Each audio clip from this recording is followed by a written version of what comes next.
Pernah tak anda terfikir, apa sebenarnya resepi untuk menjadi seorang guru ikon dalam dunia hari ini? Bukan sekadar guru yang bagus tahu, tapi seorang yang betul-betul mengubah landscape pendidikan. Hari ini, kita dapat satu akses eksklusif. Kita akan bedah siasat satu borang pencalonan sebenar untuk faham apakah blueprint kejayaan dalam pendidikan moden. Jadi, anugerah guru dilema ni apa benda sebenarnya? Senang cerita, anggap je ia macam anugerah Oscar untuk perintis pendidikan digital kat Malaysia ni. Anugerah ni bukan untuk guru yang okey-okey je, tapi untuk mereka yang betul-betul game changer. Dan individu yang akan kita kaji ini, sememangnya seorang yang mengubah permainan.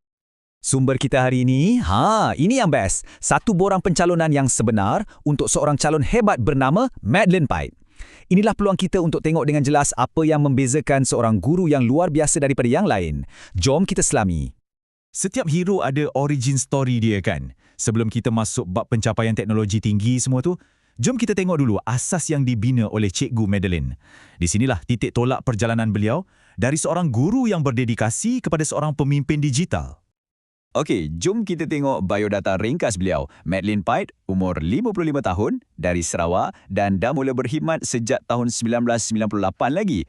Tapi jangan terpedaya dengan fakta-fakta asas ni. Di sebalik semua ni ada satu kisah transformasi yang, wow, memang luar biasa. Dekat sinilah ceritanya mula jadi sangat-sangat menarik. Cuba tengok tahun 2009 tu. Itu bukan setakat tukar kerja biasa tau. Itu adalah turning point yang mengubah haluan karier dia. Peralihan daripada guru akademik biasa kepada guru perpustakaan dan media. Inilah langkah yang mencetuskan revolusi digital beliau. Jadi apa jadi lepas detik penting tahun 2009 tu? Di sinilah perjalanan Cikgu Madeline berubah daripada hebat kepada ikonik. Kita akan tengok macam mana digunakan jawatan tu sebagai satu platform untuk bawa impak bukan setakat di peringkat kebangsaan, malah sampai ke peringkat antarabangsa. Cuba tengok skala kerja dia ni, ini bukan kaleng-kaleng tau. Kita cakap pasal projek antarabangsa tentang literasi media dan AI, lepas tu inisiatif kebangsaan pasal literasi keuangan pula. Ini dah bukan setakat mengajar dalam kelas je, ini pasal membentuk masa depan pendidikan pada skala yang sangat besar. Okey, buat semua kerja hebat ni memang bagus. Tapi ada hasil tak? Ada bukti tak? Slide-slide seterusnya ni akan tunjukkan bukti yang tak boleh disangka lagi. Bermula dengan prestasi tahunan dia yang sentiasa cemerlang. Tengok nombor-nombor ni, wow. Konsisten atas 90%, 3 tahun berturut-turut. Ini bukan nasib, ini bukan sekali-sekala. Ini adalah kecemerlangan yang berterusan di tahap yang paling tinggi. Inilah beza antara yang bagus dengan yang terhebat. Dan anugerah tu datang tak berhenti-henti. Dari pengiktirafan rasmi untuk perkhidmatan cemerlang sampailah dinobatkan sebagai pencipta kandungan digital terkemuka. Tapi, anugerah mother figure tu, yang tu istimewa. Itu menunjukkan dia bukan sahaja seorang pendidik yang hebat, tapi juga seorang mentor yang betul-betul disayangi.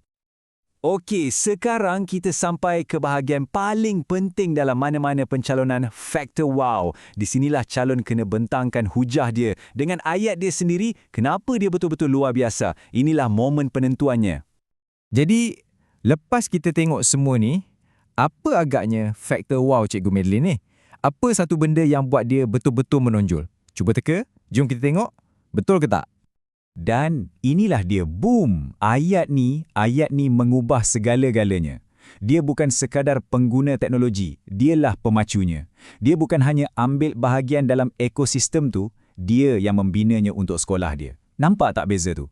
Itulah perbezaan antara seorang pengikut dengan seorang pemimpin. Itu satu kenyataan yang berani kan? Tapi cakap kosong tak guna. Dia ada data untuk buktikan. Mula-mula, tengok ni. 99% guru-guru di sekolahnya guna platform D5. Cuba bayangkan, nak dapatkan hampir semua orang setuju dengan satu benda, punyalah susah. Ini 99%. Itulah kepimpinan sebenar. Dan bukan guru je tau, pelajar pun sama. 91% pelajar aktif guna platform ni. Maksudnya apa? Maksudnya, usaha dia ni bukan setakat perubahan atas kertas je. Ia betul-betul bagi kesan dalam bilik darjah, dekat tempat yang paling penting. Dan kalau nak tengok impak peribadi dia, tengok nombor ni. Lebih 1,000 orang guru dan pelajar yang dia latih sendiri dalam kemahiran AI. Dia bukan setakat bagi arahan dari atas. Dia turun padang, dia ajar, dia gandakan ilmu dia. Tapi Anda tahu tak, nak jadi ikon sejati ni bukan setakat apa yang kita buat waktu kerja je. Ia pasal siapa diri kita secara keseluruhan. Jom kita tengok macam mana dedikasi Cikgu Madeline ni melimpah keluar dari pagar sekolah. Ini banyak cerita pasal karakter dia. Dia bukan je pemimpin di sekolah tapi juga dalam komuniti dan gerejanya. Ini menunjukkan komitmen yang sangat mendalam untuk berbakti dan berkhidmat. Dia betul-betul nak jadikan komuniti dia satu tempat yang lebih baik. Dan macamlah semua tu tak cukup hebat lagi, kan? Dia juga seorang penulis yang ada karya diterbitkan. Ini tambah lagi satu lapisan pada profilnya yang dah sedia luar biasa, menunjukkan dia seorang yang kreatif dan penyumbang kepada budaya. Jadi, bila kita dah bedah siasat pencalonan ni, nampak tak resipinya? Resipi nak jadi ikon guru zaman sekarang. Ia gabungan mantap antara dedikasi jangka panjang, keberanian untuk inovasi, fokus pada hasil yang boleh diukur dan yang paling penting, hati yang ikhlas untuk komuniti. Kisah Cikgu Madeline Pike ni memang satu contoh yang sangat-sangat hebat tentang apa yang boleh dicapai. Tapi ia tinggalkan kita dengan satu soalan besar.